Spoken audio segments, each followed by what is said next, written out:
Good evening, everybody, and welcome to this SOLAS webinar. Tonight's topic didn't really mean a huge amount to me until one evening in 2001. The spring of 2001, I wandered along to a church just along from my house in Perth, where a member of the House of Lords, Baroness Caroline Cox, was giving a report on a fact-finding mission she'd done to Nagorno-Karabakh, where the Christians there were suffering terribly.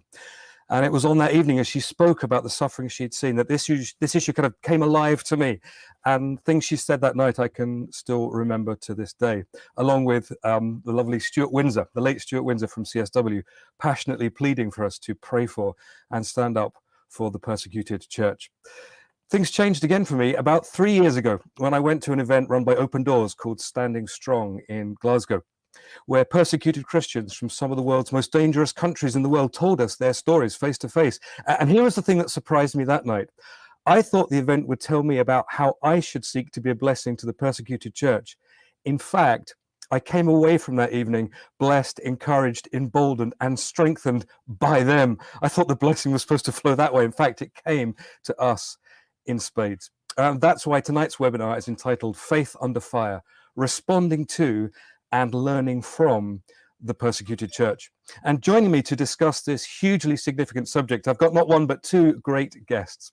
The first of my guests this evening is Eddie Lyle. If you're old like me, you remember Eddie from being in Youth for Christ, but Eddie has for a long time now been president of Open Doors UK and Ireland. He's a respected Bible teacher and passionate advocate for the persecuted church, where he works to make us here in the UK prayerful and active in our support for our persecuted brothers and sisters around the world. Welcome, Eddie. Are you there on screen with us? Good to see you. Thank you for joining us. How are you this evening? Well, thank you for reminding me of my ancient past with Youth for Christ. But I'm exceptionally well, thank you, and lovely to be with you. Such an inspiring introduction as well. And you're joining us from somewhere in Oxfordshire, is that right? Yes, yeah, the little town of Whitney, one of the gateway towns to the English Cotswolds. So it's a very beautiful part of the world. Open Doors UK and Ireland's headquarters is here in Whitney. So this has become Christine and my home for the last 15 years or so. Lovely. Stay with us as I introduce our second guest. Our second guest this evening is Dr. Ron Boyd-Macmillan. He is the Director of Strategic Research for Open Doors International and Visiting Professor of Practical Theology with Persecution Studies at Lahore College of Theology in Pakistan. And he's got over 3 decades of experience ministering amongst persecuted Christians across 5 continents as a teacher, author, and strategist, with apparently a former career as a Bible smuggler I saw on his CV. Good evening, Ron. Are you there with us as well? Yes, I am. Thank you, Gavin. Yes, I guess if you really were involved in this in the 70s and the 80s, you were a Bible smuggler, because that's really how we all came in at the bottom. Marvellous. Thank you for joining us. And somebody noted that we have an Englishman, an Irishman, and a Scotsman on screen, which sounds like a joke in search of a punchline. With all us three here, we are not going to do all the speaking tonight. We'd love you at home to be involved as well. And the way that we do that is through a little thing called Pigeonhole.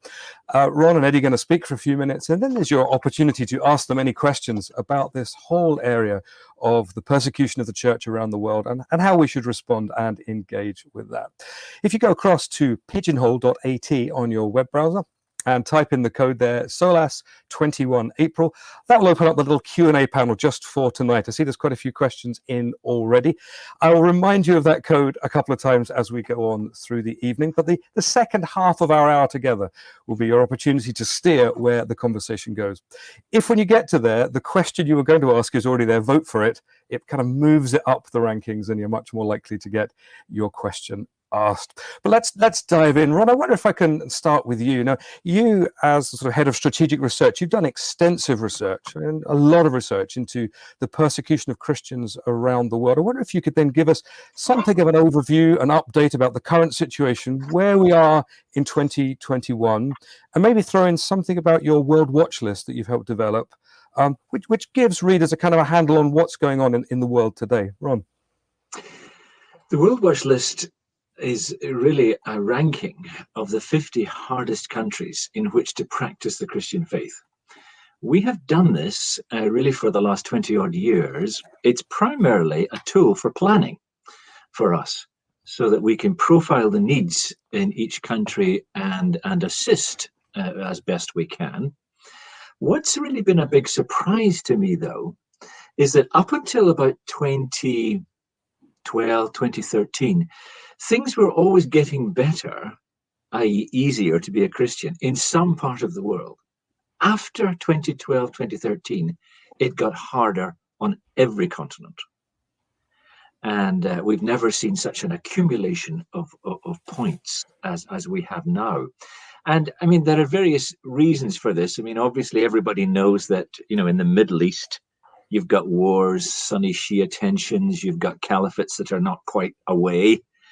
And so you have a lot of, countries like Yemen and Libya and Iran. And that's the Middle Eastern church is really on the defensive. In fact, it's exited some countries in significant ways, like Iraq, for example. So that's one, and that's hit the headlines. Everybody knows about that. What people may not be so aware of, though, is that Islamic extremism has a new hub, and that's sub-Saharan Africa.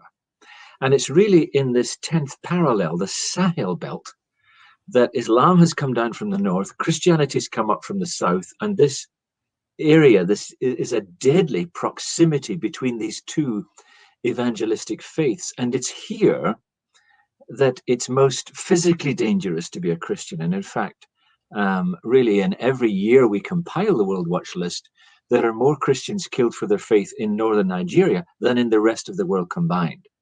So this is a kind of killing zone. And that's not getting better.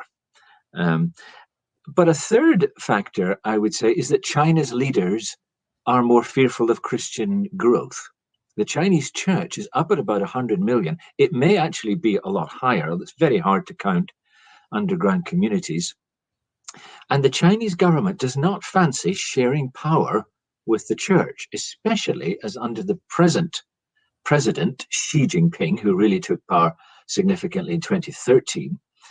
He's taken China backwards to a kind of 1950s style ideology. And there is tremendous supervision and control, as well as surveillance. We always say that in China today, big data meets big brother. And so the church is being controlled and asked to play its part in the ideology of the government. And this is really new. And China is actually in the top 20 for the first time in many years. And then you have another factor. I'm just going through the globe here so you get a sense of it. Hindu extremists are back in power in India. And they, of course, they were elected fair and square. This is the world's largest democracy. And this happened in 2014. And then they had another landslide victory in 2019. And Hindu extremists essentially believe that in the northern Gangetic Plain, only Hindus should be there, sacred land. And Christians and Muslims should get out. And so very often how it happens in India is the mob gets released. And they beat up the pastors, they burn the churches and so on. Especially as, of course, the Christian church is significantly dominated by the lower caste groups. And this annoys the Hindu extremists enormously. So we've seen a huge spike in violence and pressure in India, again, when it was getting remarkably better in the last few years. And actually, India is number 10 on the World Watch List now, which is staggering. And then finally, just to keep you going through the globe real quickly, we also say that in Latin America, there are countries where the narco traffickers and the cartels are out of control. In a place like Colombia, for example, 50% of the territory is run by guerrilla movements that are basically feeding cartels. And if you are a Christian in that area and you say, well, I'm a farmer, but I will not grow the coca leaf because I don't want to support the cocaine trade, you're in trouble. Some of you may be pastors. If you're in Mexico or something like that, even when you're in a big city, your church will be cased, as it were, by the cartel. And they'll look and they'll see how much bling your congregation is wearing. They'll look at the clothes. They'll look at, whether the women have spent money on, augmentation and this kind of thing. And then they'll say to the pastor, silver or lead. And you pay us 10,000 or you get a bullet every month. And most of them pay up. What can you do? And so even the Latin American countries, because this is nominally a Christian continent, are in the top 50 of the World Watch list. So you've got Colombia, at number 30. You've got Mexico at 38, I think. So this is why it's getting worse everywhere. And of course, we're not talking yet about secular intolerance in a Western setting, because that doesn't elevate a country yet to the top 50 or even the top 70, though there will come a day when that will happen too. So it seems like we're in an unusual time.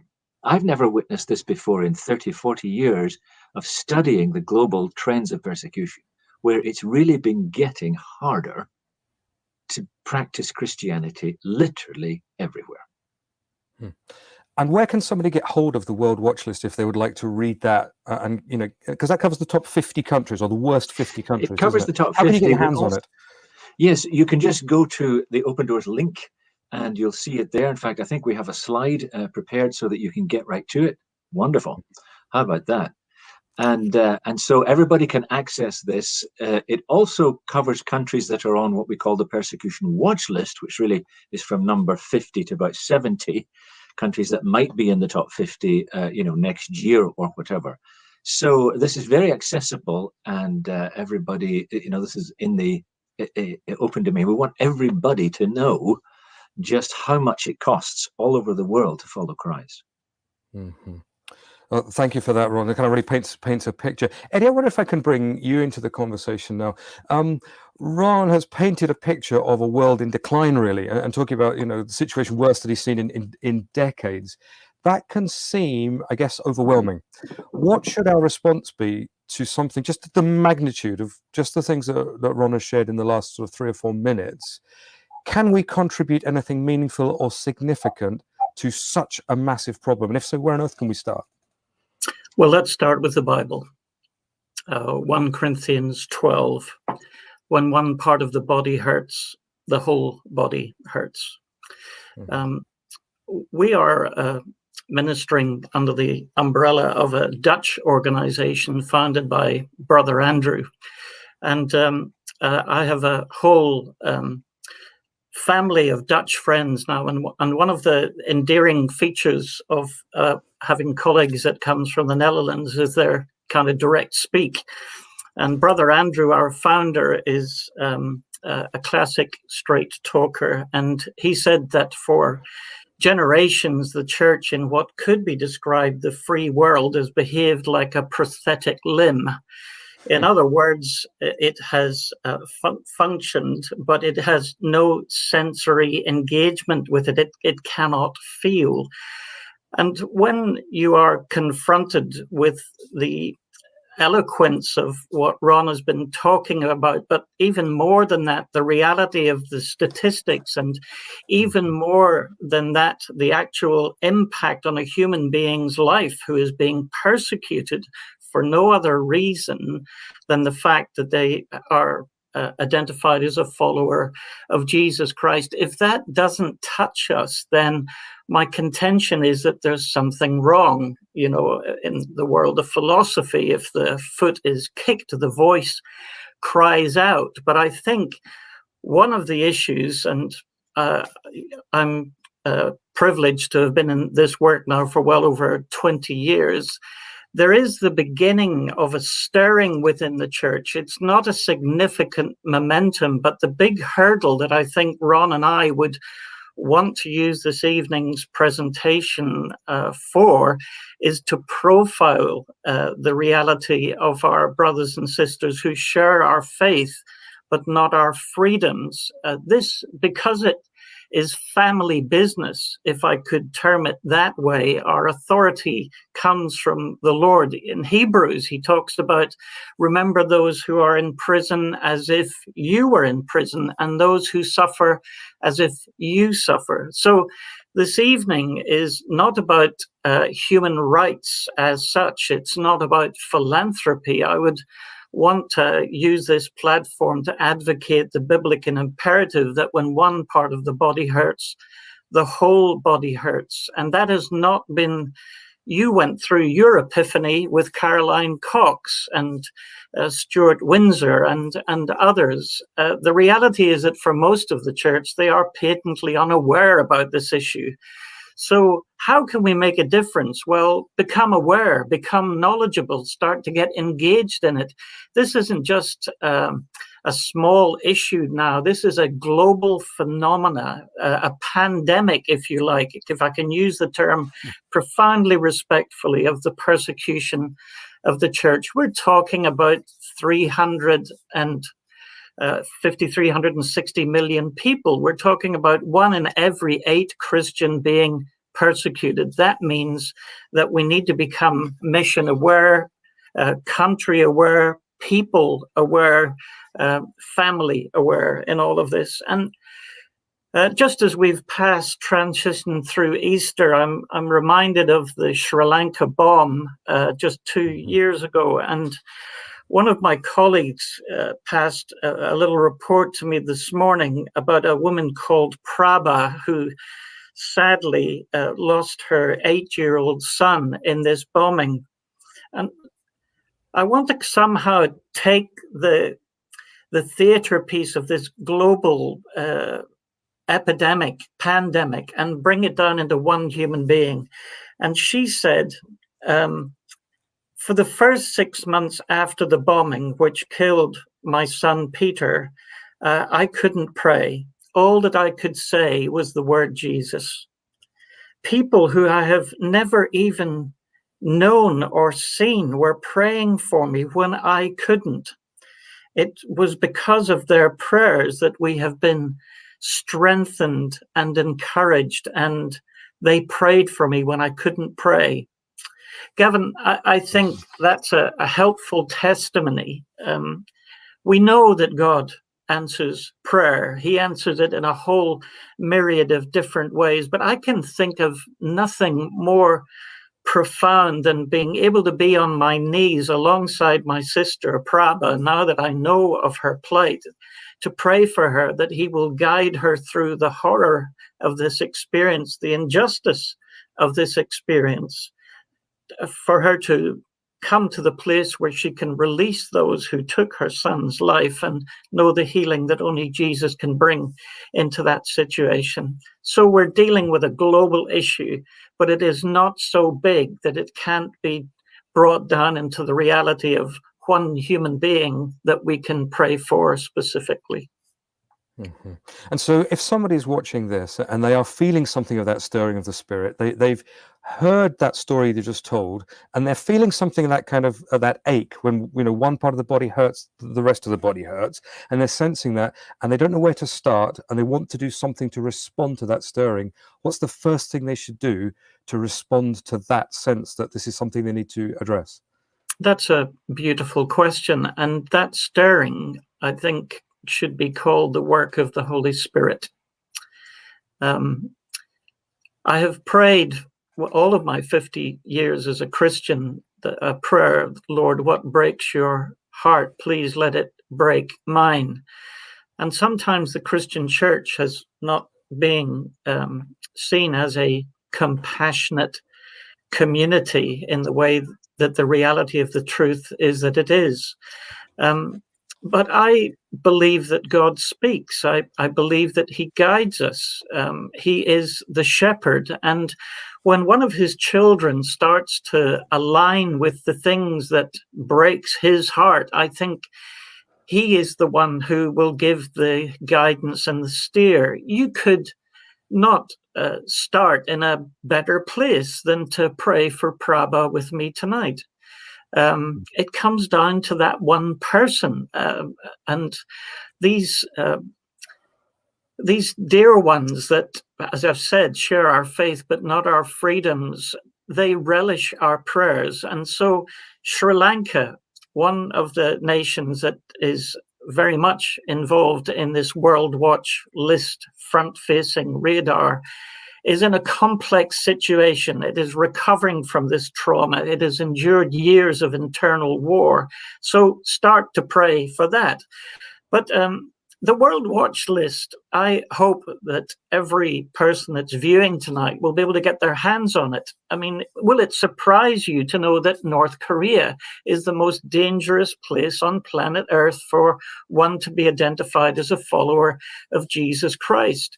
Gavin, you will be surprised to know that we think that there could be more than 400,000 Christians, underground Christians, operating, living, witnessing for Jesus Christ in that hermit kingdom. When I say it, I can't even believe it myself, but that is true. It is also true to say that in some of these places, the Church of Jesus Christ isn't retreating, it's advancing. I'm not saying that the persecution of Christians always equates to church growth. It is a perilous balance, but undoubtedly, when we look into the face of the persecuted church, it is an Acts of the Apostle Church. It is alive, and it is kicking in both micro and macro form. So my gentle fatherly advice tonight is become aware, get the World Watch List, start to read it through, start to invite God's Spirit to help you pray. You can take one of these countries every week and pray for it. You don't have to have one specific nation, although for me, I personally find it helpful to pray regularly for North Korea. That is a burden I believe the Lord has pressed on my heart. I hope that helps. Yeah, that's great. So we've opened up this evening by talking really about how we should respond to the persecuted church. I want to bring Ron back in now and ask something about what we can start to learn from the persecuted church. So Ron, what I'm thinking about here is many Christians here in the West are apprehensive about the marginalization of the church here. You know, go back 100 years, we controlled culture, politics, media, the whole shebang. People would queue round the block to hear Billy Graham preach in the 50s, but we're not in that situation anymore. Now we're in a situation where we're told the gospel is not just untrue, but harmful, toxic, dangerous, and that evangelism is impossible in secular Scotland or the secular UK. So how have the persecuted churches managed to be a witness from the margins in their society? How can they teach us what it means to be faithful from the margins? Because we know that there are Christians who are being faithful witnesses for Christ in places like Iran and places like China, where they don't control the media or politics or anything. They're very excluded. But what can we learn from them as we are moved towards the edge of our cultures? Ron? And you've just mentioned two countries, of course, Iran and China, where the church is really growing very significantly under these pressures. They would say, and they're not being facetious, they say, well, remember, you'll get a lot of help from the persecutor. The persecutor does spread the gospel for you. For example, in Iran, there was a case a few years ago. The Ayatollah Khamenei was really annoyed about the children of Ayatollahs who had become Christians. And so he cleared the decks one night on the television and fulminated for a whole hour against the house churches. And he said, the house churches are evil, they're agents of the CIA, you mustn't go to them, they'll serve you soup that's poison, and on he went. And most of the people looked at each other and they said, what's a house church? What's a house church? Because if he doesn't like them, we will. Because in Iran, the clerics who run the country are hated and despised. And so there was a great spike in the numbers of the house churches. So I think two words come to mind for me is cost and community. When it costs to share the gospel, that really does seem to spread it. And you go right back to the early church, of course. Remember when somebody would share the gospel, they would be putting their lives in the person's hands that they were witnessing to. Because if they were reported to the Roman authorities, they would have to go to court, and if they didn't deny Christ, they'd be put to death and their property would be given to their accuser. But yet, that spread the gospel because people realized that fellow's taking a huge risk to tell me this story. And so that seems to be one of the secrets to this. When it costs to spread the gospel, it impresses all the more. And then the other key word maybe is community, because persecuted Christians do gather in communities. They're not split up. They get together and the whole community rallies round. In China, for example, I used to be amazed at how the gospel would spread so fast until somebody said, well, they come to Christ village by village. You know, that's how it was. And of course, back in the early church, that was the oikos, the household. They came to Christ household by household. And sometimes that could be as much as 70 people when you include the slaves and all the business contacts as well. And so there was this amazing lady. She came to Britain after having to flee Somalia because she was a Muslim background believer. And she went to this lovely church in central London and they welcomed her. And she said, then they said something to me in the foyer that made me drop down in shock and disappointment. And she said, you know what it was? They said to me, see you next Sunday. See you next Sunday. And she thought, see you next Sunday? I'm a Muslim background believer. I'm not going to get through another 6 days without being held by the community of God. How do these people get by? And so there is an intensity of community, especially with Muslim background believing churches and so on, and a lot of the persecuted church. They know that in the hard times, they need the church to carry them. And so they prioritize community and getting together, and not just once a week. That's not going to be enough. So I think it's just a start, but I think there is a combination of cost and community that really does give a clue as to how persecuted Christians don't just survive, but thrive in their extremity. That's really very helpful. So Eddie, can I bring you in again and say, could you give us some more examples then of what faithful evangelism looks like from the margins? Tell us something then about what empowers and motivates these precious people, and maybe how we could be a bit more like them. Yeah, I love it when Ron tells stories. It's a great storyteller. Maybe I can put my foot on a territory that he loves so much, Pakistan, where a couple of years ago there was an incident whereby the Joseph colony in Lahore was burnt to the ground, and I arrived a couple of weeks afterwards, and I was taken to meet the community, and I would describe what it looked like as something somewhere between Belsen and Hiroshima. It was just utter catastrophe. People living in just total destructions, the stink of the smell of burnt wood, and people in despair. And, you know, you, of course, would pray and sit with people and listen to the stories, but I had a private meeting with the elders of the community afterwards, and I said, I want you to know that the world is praying for you. Could you help me understand how we should be praying with you? What is the next stage for you? And there was some very helpful exchange. But the one thing that stuck in my head was they said, Brother Eddie, we're going to rebuild the churches in our community first before we build our homes. Now, that resonates powerfully with what Ron has just said a few moments ago about the power of community in the face of society.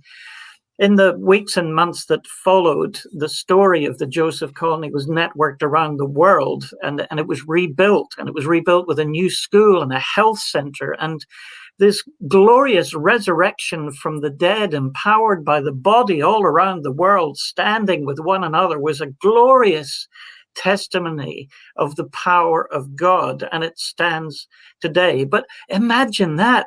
The truth that we rebuilt our churches before we rebuilt our own homes shows the value system of what Jesus expressed for us what the scripture further back, when one part of the body hurts, the whole body hurts. And not only does the physicality of rebuilding this community, the strength that came to the community because they knew that they didn't stand alone was power to the fact that they knew that it was Jesus that had breathed upon, as it were, the dry bones that had been left and made something beautiful. So underlining Ron's powerful story about cost and community, story that I do want to tell is that the very first mission that I was sent on with Open Doors was to visit 3 Indonesian Sunday school teachers that were put in prison for 5.5 years for the Christianization of children. It's still a trumped up piece of legalese. It doesn't exist within the Indonesian constitution. But the local GP and the people in the church ran a happy Wednesday club for the children of vagrants and the street poor. And they gave them a proper meal every day. They played games with them.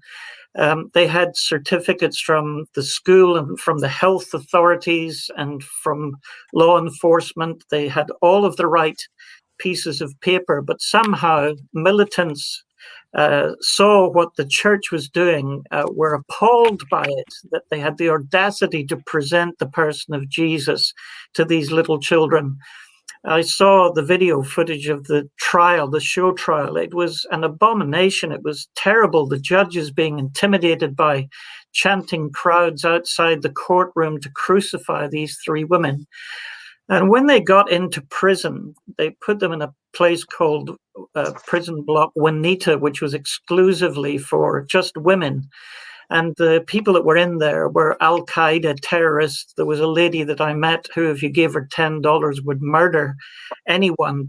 So these lovely people, that the pastor, the general practitioner, who was now a criminal and therefore wasn't permitted to be a doctor, thrown into Juanita. The walls were covered with excrement and the floors with urine. And what these 3 women did, first of all, was that they asked for hot water and disinfectant, and they washed out the cells of the women first before their own. Then they gave them their own clothes. This unit, the prison officers went in 4s in full body armor because it was so violent. And the authorities put 3 Sunday school teachers. I still can't quite get over it.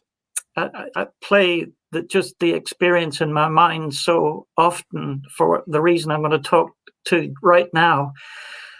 But 3 or 4 weeks into their incarceration, a prison officer came to one of the prisoners, Dr. Rebecca, and he said, "I've got a chronic stomach. I can't afford to go to a doctor. You're a doctor. Would you please tell me what to do?" And she said, "I'm not a doctor. I'm disbarred, but you're presenting these symptoms. If you go to the chemist and get this medication, you will be healed." And I don't know how you would feel about people who were putting you in prison and oppressing you, whether you would want to do an expression of love, but she did. And before she knew where she was, over the next couple of months or so, she was treating a significant number of the prison guards. I find this astonishing. At the end of the 3rd month, the prison superintendent asked to see the 3 women. And he said to them, "I was told that you were subversives, and my role was to break you, and to break you in such a way that you would never speak about Jesus Christ again. You have been a blessing to this prison, and I am profoundly grateful. And what I would like to do for you is to give you protection on a Sunday and for your church to come to the prison, and we will protect you whilst you worship the Lord your God. And I give you permission to exercise your ministry in this prison." Gavin, don't you think that's a remarkable story? That's absolutely astonishing. It's really quite remarkable. I've preached in that church, and even more amazing is that in the little corner where 40 or 50 people came for a number of years of their incarceration, there was hundreds of arms hanging out of the prison cells, and they were listening to the worship of God's people, and they were listening to the preaching of God's people and the celebration, and they were looking upon Jesus walking amongst them. Now, fast forward, thousands upon thousands of letters were sent to the Indonesian authorities pleading for these innocents to be set free. And a couple of years into their incarceration, they were freed. And I danced around my desk that day. I think everybody knows that I'm a quiet, subdued Irishman, but on the day of their release, I danced around my desk. But Gavin, on the Friday when they were released, they came back to prison on the Monday to disciple the 49 prisoners that they'd led to Jesus Christ during their couple of years of incarceration. Now, the principle that I'm trying to impart, I hope reasonably coherently tonight, is that the gospel can be preached by words, absolutely, but the gospel can also be preached by acts of love and mercy and kindness and forgiveness. And I see this again and again around the world, how people, brothers and sisters, persecuted brothers and sisters, have forgiven those who have persecuted them and poured generosity and the love of God upon those who have persecuted them. And as Ron said earlier, the power of that community, the power of that love, the beauty of those acts of evangelism brought people into a transformative encounter with our Lord Jesus Christ. Mm-hmm. That's tremendous stuff, Eddie. Thank you for sharing that. We're going to go over to some of the questions that have come in and been voted for. I see that the Q&A board is lively, moving around with people voting. Before we go over there, I just want to remind you that at the end of this webinar, please could you go over to opendoorsuk.org and have a look at some of the things that they're doing. They're a tremendous ministry doing just remarkable work around the world. When you go over to opendoorsuk.org, there's the picture there of their website. You will find people to pray for, people who are suffering for Christ tonight. I invite you to go over to that website, find someone, a story or a country where there is real suffering tonight, and to pray. There are practical things you can do to support and to help. You can find out there, and you can give financially to support their wonderful work, and also find out how to get a speaker to come to your church and share some of what you've heard tonight with your whole church community. Now, my family, we are Open Doors supporters. It's one of the best things we do as a family, and I'm very proud to wear this cross, which has been carved by an escapee from the concentration camps in North Korea. It says, "Pray for North Korea." And every time I feel that, it reminds me to pray for North Korea. Please would you consider coming over and having a look at Open Doors. And this webinar has been brought to you this evening by Solas in combination with Open Doors. And Solas, we're working here in the UK doing evangelism and equipping the church to be informed, confident and committed to sharing Christ, even from where we are at the cultural margins increasingly. And we do evangelism in coffee shops, restaurants, campuses, even churches sometimes, and online, and doing extensive training work with all kinds of churches and missions. And we too need your prayer and support to do what we're doing faithfully, holding out the word of life up and down the UK. If you want to find out more about what we're doing, including these webinars, come across to solas-cpc.org. And there's a couple of things we'd love you to do there. One is to sign up for our prayer letter. It's down at the bottom of the screen there, circled in yellow. If you sign up there, we'll send you places and times when we're sharing the gospel. Sometimes our evangelists are working with some really hostile audiences and we need your prayer.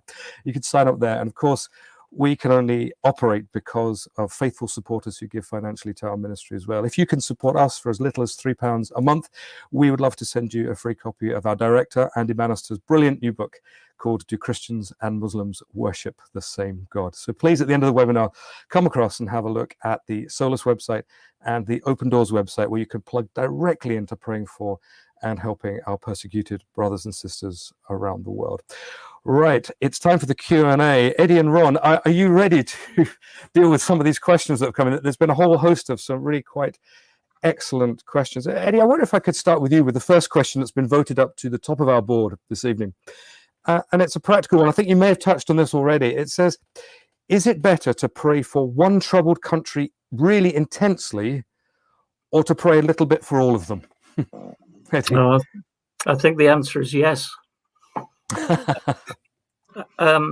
I I think I alluded to it a little bit earlier. I think our Father in heaven knows how we're made, life circumstances, associations, and I think it's good that as we expose ourselves to the reality of the wonderful information that's in the World Watch list, that we simply behave in a childlike way and say, Father, is there a nation here that you particularly would want to guide me as your child? And how to pray about this. Give me an appetite for this. I, as a child, grew up with an Indian friend, Sunil, and that childhood connection has empowered me greatly in being regular in my prayers for India and all that is going on in that situation right now. But as I also alluded, I pray very, very, very regularly for North Korea. I think, when we fall in love with the Father, this world of his is so beautiful and magnificent and diverse. And there are issues and there are times where we will move our prayers in one way and another, depending upon a crisis or an issue. I think it's a lovely question, but your kingdom come, your will be done on earth is a global prayer that the Lord Jesus taught us. So pray for the world, ask for specificity about which nation the Lord would have you pray for. But the great thing is to develop a heart that is tender towards the things that breaks the heart of God. So unashamedly, the answer is yes. I hope that was helpful. Yes, absolutely. That's great. Ron, there's a question for you that's been voted to the top of the list while we've been speaking here. Doug writes this: is your research reliable? How do you know that you aren't being played by people trying to make their governments unpopular in the West? Seems a fair question. Ron? We try to build in a system of reliability. So, for example, what we do is we have 3 sources for every country. We have a centralized group of experts that are always tracking what is going on in the country. Then every year we take a questionnaire to key church leaders and key people who are able to understand what is going on inside the country.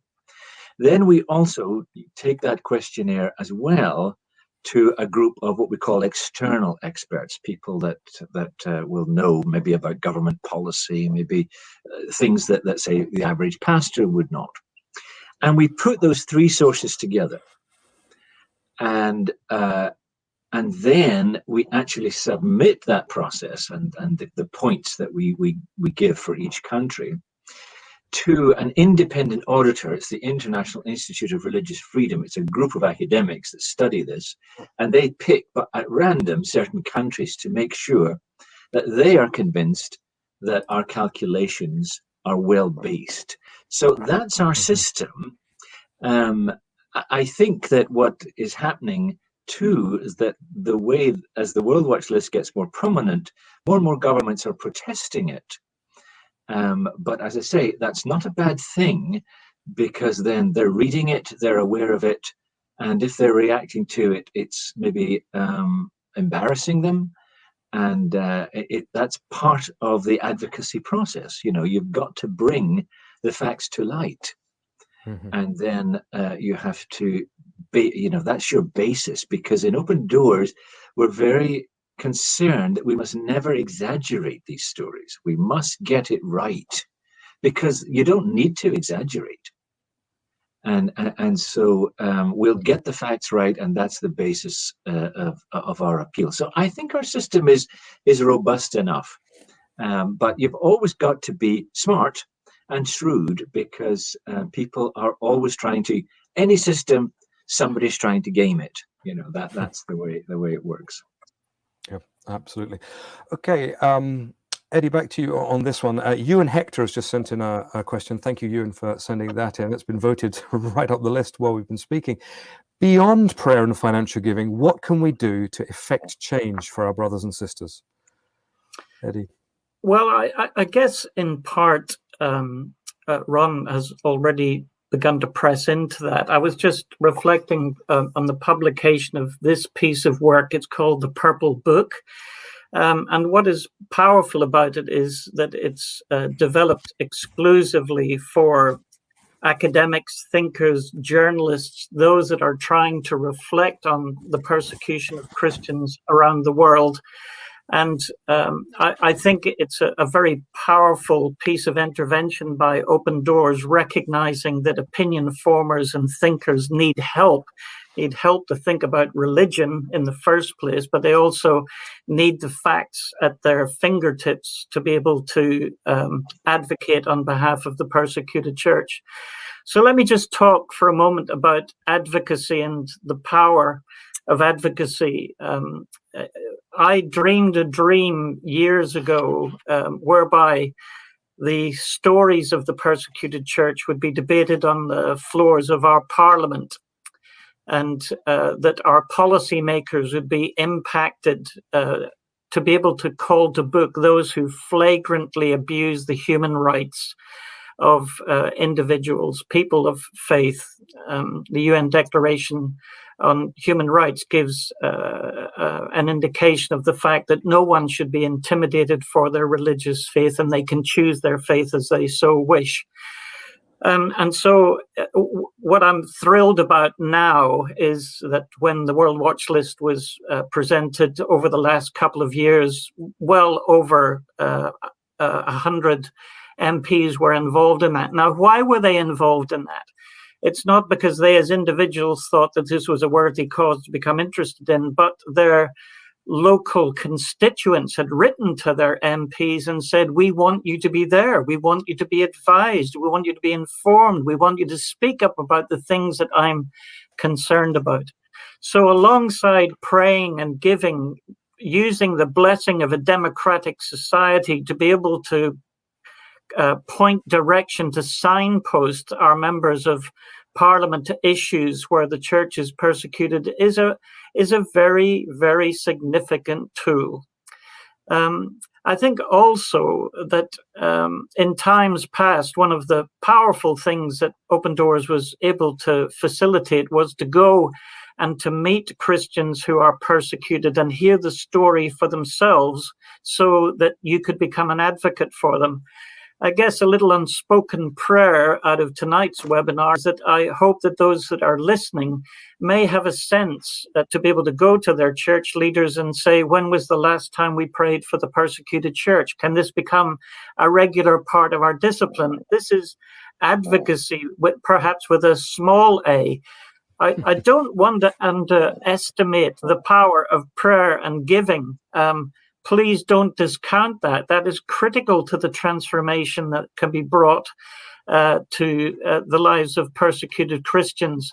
But to raise your voice to those in politics, to raise your voice in your church communities with the full confidence, I'm praying for a day when every Christian in the United Kingdom and Ireland will be on their knees in prayer and on their feet in action for their brothers and sisters, because they are so profoundly moved by the issues that they're contending with. So apologies for the passion that I hope that is being shared down this webinar, but let's apologize for passion. Yeah, don't need to apologize for passion. I think that's you are Irish. Well, of course, yes. But, Ron, I wonder if there's anything else you'd like to add to this, because someone asked a question which has been voted to the very top, which kind of asks a similar question. It says, it's an anonymous one. Is there any lobbying work that we can do from where we are that has an impact on government policies or laws in these countries or the persecuted church? I mean, Eddie's touched on some of that, but is there anything we need to say further about advocacy and lobbying that we could get involved with? Well, yes. I mean, if you have good ideas and you know who to go to, and this is where you often need to link in with people who may be more expert, maybe more connected, organizations that may have more clout. It's important not to try this on one's own, because the essence of effective advocacy is coalition building. But I think that, I would really push into this. If you look at, say, northern Nigeria, I think it's amazing that there are so many people in the regime in Nigeria who look the other way when there are massacres of Christians. And no one even seems to say they should experience sanctions. These are the very people that come to London and buy apartments in Kensington and leave them empty. Why aren't we doing something about that? That's great. Thank you for adding and building on from that. I want to just scroll down through the list to one that's not quite so popular, but covers the other side about our response here. This is a question from Ruby. And Eddie, I wonder if you'd like to comment on this. Ruby says, why is the Western church so insipid? How can I be bolder for Jesus and less of a coward? It's a brilliant question. So I've elevated it, but what would you like to respond, Eddie? Well, thanks for elevating it, Ruby. I think this is yet one of the really burning questions about this issue. I've spent my whole Christian life in ministry, and enabling and empowering people to share their faith has got to be one of the hardest tasks.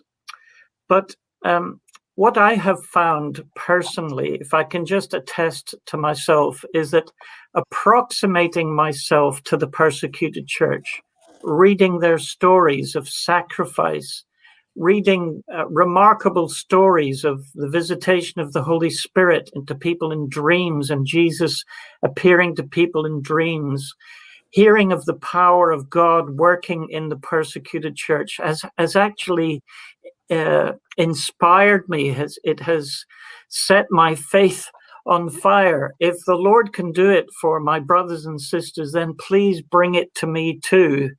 I find it impossible now to not miss an opportunity to speak for Jesus.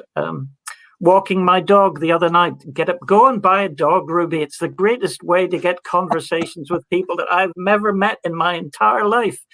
And Jesus enters into my dog walking because I'm saying to people, I want to pray for you, or how's life?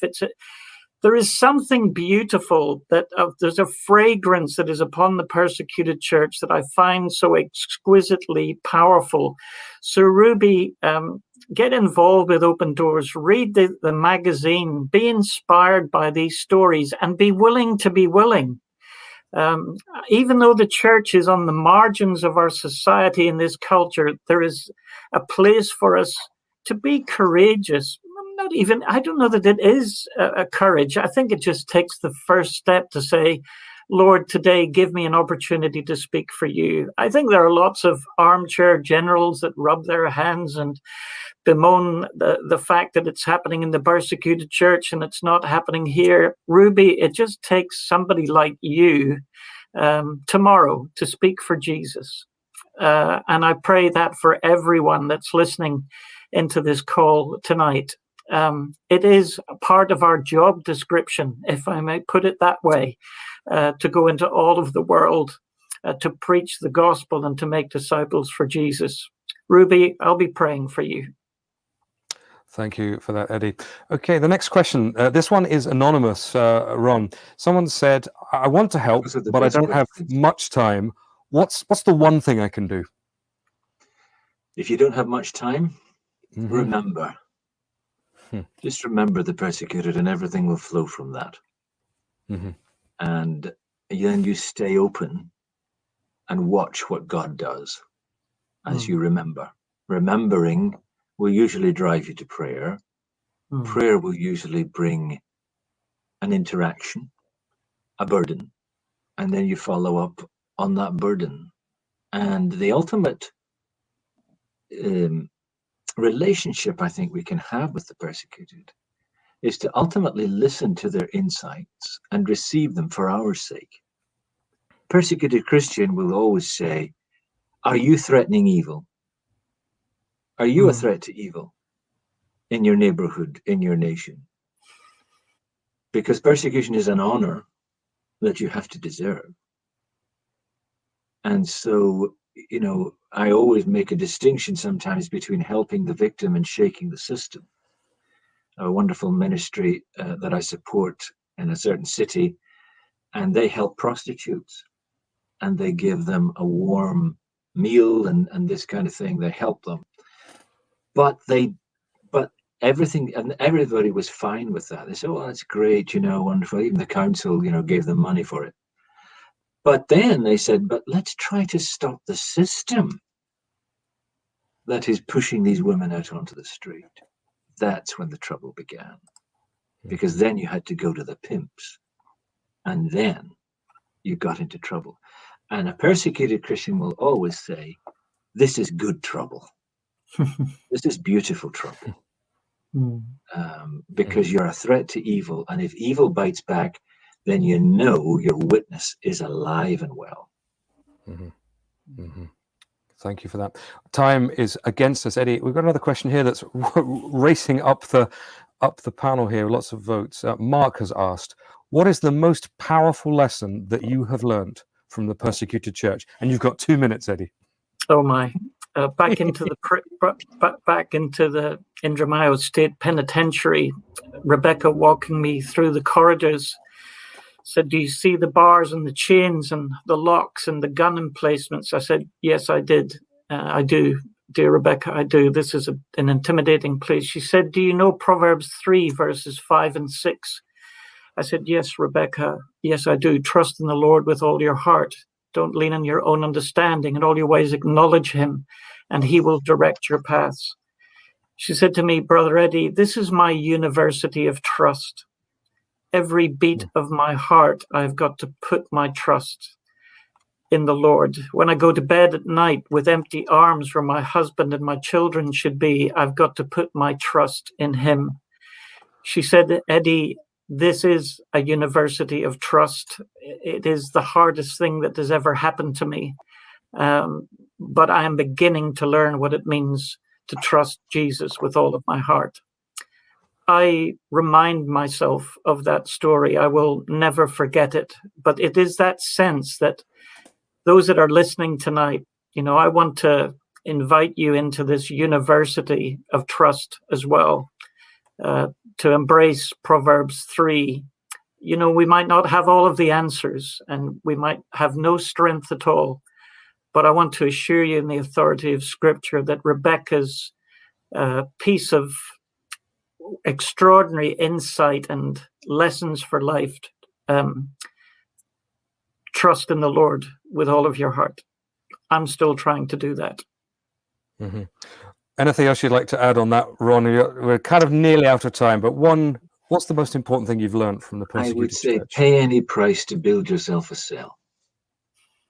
What persecuted Christians often happen is they've been pushed into a cell, and they found that to be marvelous, because all distraction is pushed away, and all they have to do is concentrate on receiving the love of Christ.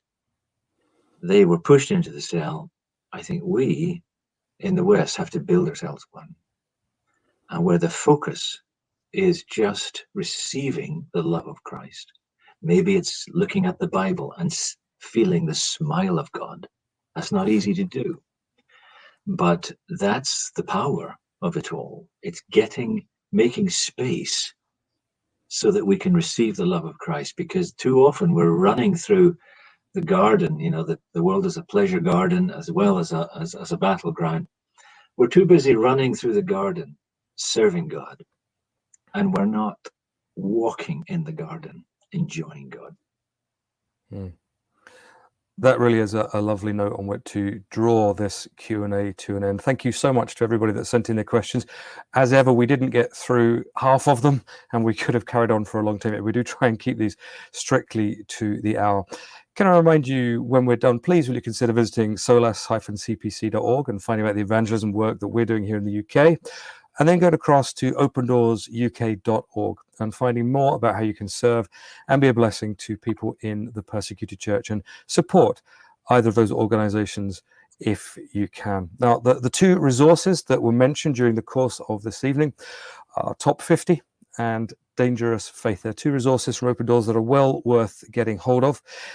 These webinars are recorded, so if you need to capture that QR code that's on the screen, if you're on YouTube, you can rewind and pause it and capture that QR code, which will take you straight through to where you can get hold of those really important resources. And that just really means that I need to close by saying thank you. Thank you so much to Eddie and to Ron from Open Doors for joining us this evening, bringing all your passion and your knowledge and your wisdom to bear on this most important and pressing of subjects this evening. It has been a blessing to us all. I pray that what you've shared will sort of sit on our hearts for a long time to come. I want to thank you to David Hartnett, our brilliant producer who works behind the scenes to make all the IT happen. Thank you again, David. And thank you too for watching. There'd be no point doing these things if you weren't tuning in and watching and joining in, adding your questions and voting on the Q&A. So thank you for joining us, and may God's blessing be upon you all this evening. Good night and God bless.